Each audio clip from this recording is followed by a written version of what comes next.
Welcome back into the Georgia Vote and our political roundtable experts, Mark Roundtree, Howard Franklin. We want to get into the political ramifications of what happened and what has happened over the last 24 hours, but it's worthwhile to take just 60 seconds and ground us in history here. This is not the first time the life of a president has been attempted to be taken. This is not the first assassination attempt. There have been also successful assassinations in the history of this country. Still, the last one was many decades ago. It was former President Ronald Reagan. Did you ever expect to see something like this happen again, Mark? Absolutely. Really? Especially with the tenor of this particular campaign. I'm surprised that something like this has not happened over the last 10 years as it is. Howard? Yeah, I'd agree with Mark. Those are, I mean, that's pretty chilling statements to see seasoned veteran political folks like yourselves have that sense of it. We've seen the rhetoric and even in some senses the violence continue to escalate. You're surprised to see it when it actually does happen, right? I wasn't thinking about President Trump and a rally in Pennsylvania, but yeah, I think that I think all the warning signs have been there. Still, the campaigns will eventually get back online. They'll start moving again in full force towards Election Day because that is what happens. Eventually, right now we're in sort of a pause period, but it's not going to last forever. Mark, what's the ramification as you see it? You're a pollster, you specialize in the numbers. Will this have an impact politically on the campaign? No way to know yet. And it's a little bit, I have to acknowledge, ghoulish to think in terms of the political ramifications of a tragedy, an American tragedy.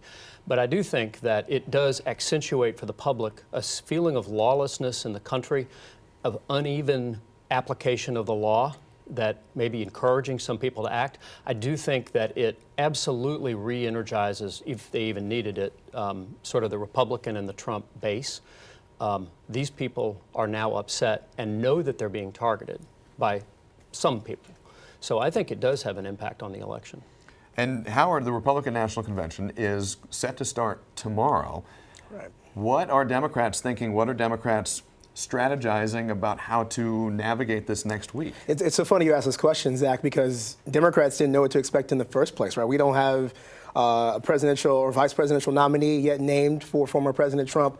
There's been a lot of questions about exactly what the agenda will ultimately include. I do think it is an interesting elevation of a topic that Democrats have long been active on, and that is of active and mass shootings. 4 people were shot yesterday. I think the FBI would classify that as a mass shooting. So interesting to see whether or not mass shootings make it onto the agenda for the RNC in the next several days. But I honestly, because of all the turmoil the last several months, weeks, days, it's hard to really have a sense of where exactly the RNC is going. Having been involved in several Democratic national conventions, I know how large and unwieldy these organizations are. I know it's going to be very difficult to change what's on the teleprompter, the signage, the videos, et cetera. So I don't know how much it will change to reflect the happenings of yesterday.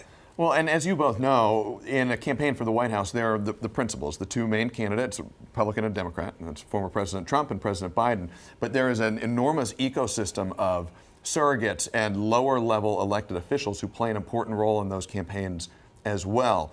Senators, congresspeople, state-level officials. Mark, how do campaigns make sure that whatever messaging they want to get out in these periods of turmoil and really high-tension moments is being messaged up and down the ladder, so to speak? I'm not sure I understand what you're asking. Well, then that's on me. So if you talk about messaging, that's an issue.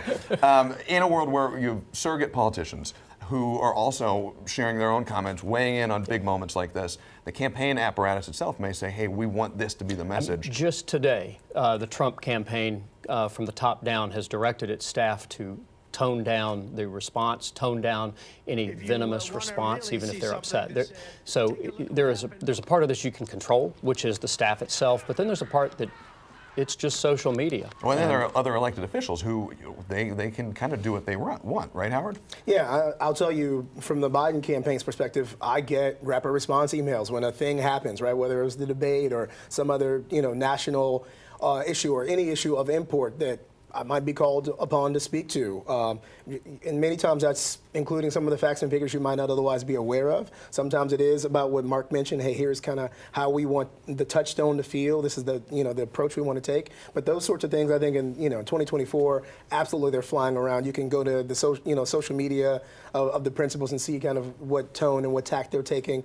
But certainly for those of us who are involved at any level, we're going to get some I marching hate to orders. cut you off. We've got about 15 seconds left. I just want to give you one last opportunity each. One sentence. The most important thing to happen in this country politically right now is what? Coming up, the second debate. I mean, outside of this particular event, the ABC debate that's coming in a few months. And Howard, following up? I would say there is still room for, if not the principals themselves, for many of the supporters to say, let's come together, let's figure out how to tone down the rhetoric in this election. Howard Franklin, Mark Roundtree, we appreciate it. Stay with us. The Georgia Vote continues next.